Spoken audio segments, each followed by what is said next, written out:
What if I told you that Clint Eastwood didn't just act with guns? He gave them souls. From dusty frontier towns to the dangerous streets of San Francisco, his firearms weren't just props. They were characters. Symbols of justice, vengeance, and the timeless struggle between right and wrong. Each weapon he carried told a story, not just of the man holding it, but of the America he stood for.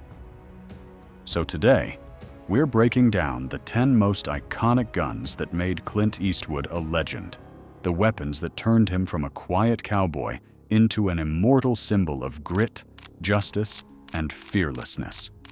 At number 10, Winchester Model 70, Dirty Harry, 1971. Before Harry Callahan ever uttered the words, "Do you feel lucky?" he showed us what real precision looks like. In the opening of Dirty Harry, Callahan quietly shoulders a Winchester Model 70. No speeches, no warning, just cold, professional precision. With a .30-06 Springfield chamber and a 150-grain bullet pushing over 2,700 feet per second, this rifle didn't need drama. It needed skill. It was the calm before the storm, a weapon that mirrored Harry's quiet intensity before the chaos began.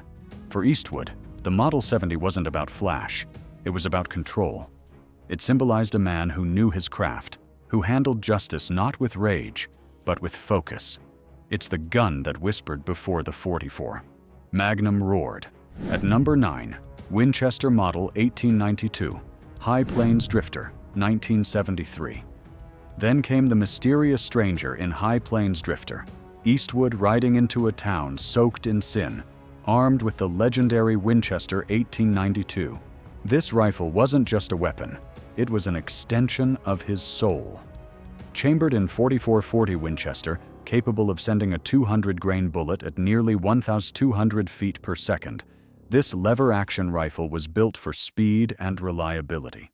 Each pump of the lever echoed through the desert like a heartbeat, steady, rhythmic, deadly.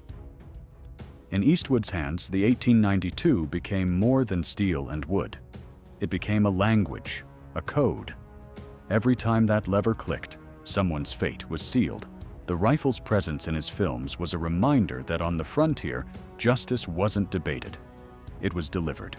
At number 8, Colt Walker revolvers, the outlaw Josie Wales, 1976. Few scenes in cinema are as iconic as the outlaw Josie Wales, Eastwood spitting tobacco, eyes cold as iron, and those two monstrous Colt Walker revolvers hanging heavy at his sides. Each weighed nearly 5 pounds, chambered in .44 caliber, firing a 220-grain bullet with raw, black powder fury. The Colt Walker wasn't just a handgun, it was the definition of frontier dominance. When Josie Wales asked, "Are you gonna pull those pistols or whistle Dixie?" he didn't just deliver a line, he declared war. The twin Walkers symbolized unrelenting power, the kind that demanded respect before the first shot was even fired. They were the frontier's version of a thunderstorm, heavy, unstoppable, and unforgettable. At number 7, M1 Garand, Gran Torino 2008. Fast forward decades later, Eastwood was no longer the gunslinger, but the battle-hardened veteran. In Gran Torino, his character Walt Kowalski held not just a rifle, but a lifetime of memory and principle, the M1 Garand. It fired the same .30-06 Springfield round that helped win World War II. 150 grains at 2,700 feet per second, the very sound of freedom. The M1 Garand wasn't just a firearm, it was a promise that good men still stood ready to defend what mattered. When Walt leveled that rifle on his porch, it wasn't bravado, it was legacy. It was the echo of a generation that bled for the right to stand tall. And when that distinctive ping rang out, it wasn't just a spent clip, it was history singing one last note. At number 6, Remington 1858, revolvers, Pale Rider 1985. In Pale Rider, Eastwood didn't play a man, he played a myth. The preacher, a ghostly figure of divine justice, carrying 2 hidden Remington 1858 revolvers beneath his coat. These cap-and-ball 44 caliber revolvers fired 220-grain bullets at about 800 feet per second. Modest by modern standards, but devastating in the right hands. The solid frame design gave them an accuracy unmatched in their day, and in Eastwood's hands, they became the tools of celestial judgment. When he finally draws them, it feels biblical, like thunder breaking silence. The guns didn't just punish evil, they purified it. In that moment, Eastwood wasn't a gunslinger, he was the hand of something greater. At number 5, M1911A1 pistol, Gran Torino 2008.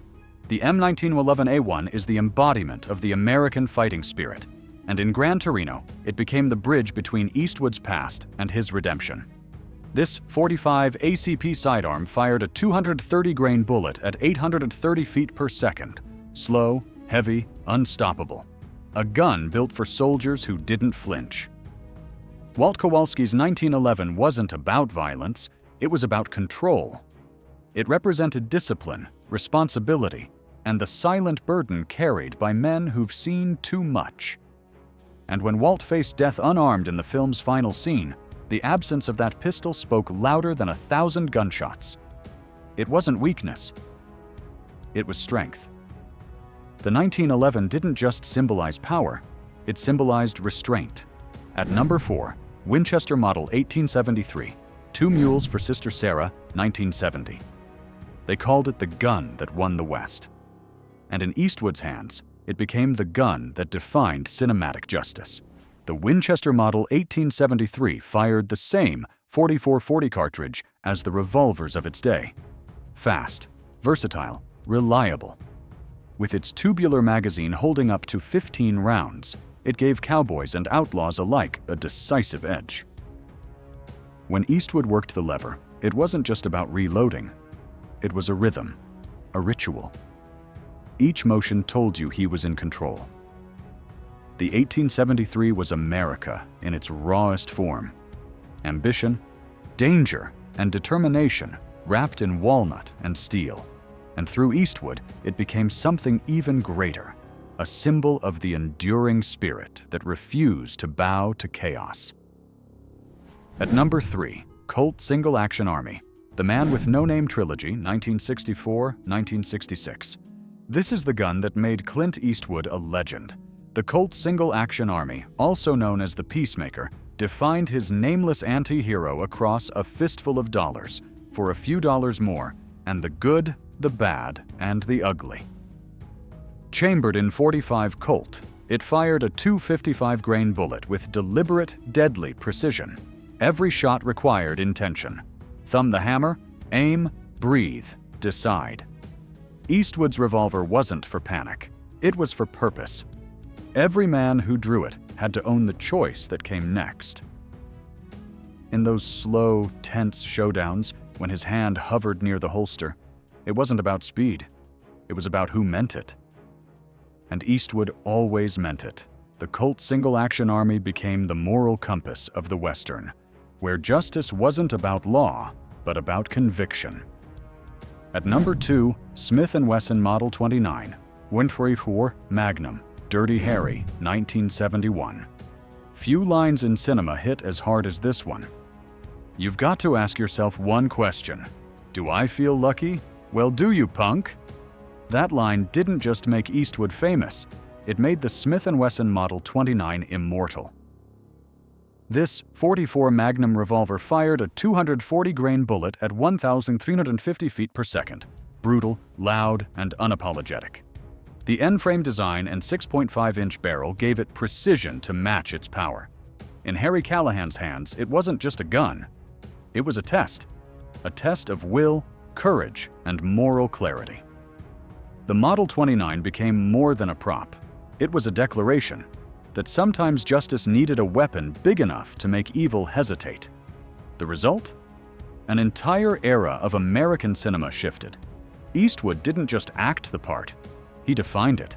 At number 1, Colt 1851 Navy Revolver, a fistful of dollars, 1964. And now, we arrive at the revolver that started it all. The Colt 1851 Navy, the weapon that transformed Clint Eastwood from a television actor into a global icon. Chambered in .36 caliber, firing an 80-grain ball at around 1,000 feet per second, it wasn't the most powerful gun in history, but it had something far greater: presence. When Eastwood first stepped into that dusty Mexican town, cigar clenched, poncho flowing, hand resting on the Colt Navy's worn grip, a new kind of hero was born. This wasn't about killing faster. It was about standing taller, about facing danger with silence and certainty. The Colt 1851 Navy didn't just make Clint Eastwood famous. It built a mythology. It told audiences around the world what a gunfighter should feel like: quiet, confident, dangerous, and just. From the black powder thunder of the Colt Walker to the echoing ping of the M1 Garand, Clint Eastwood's guns weren't just weapons. They were philosophies. Each one reflected a piece of America. From frontier courage to urban grit, together they told a story of a man who didn't need superpowers, just conviction. Because in Eastwood's world, justice doesn't hide behind words. It rides in with a squint, a whisper, and a six-shooter. So here's the question. Which of these iconic guns defined Clint Eastwood for you? The legendary .44 Magnum? The righteous Colt Navy? Or maybe the humble M1 Garand that spoke of duty and sacrifice? Let me know in the comments.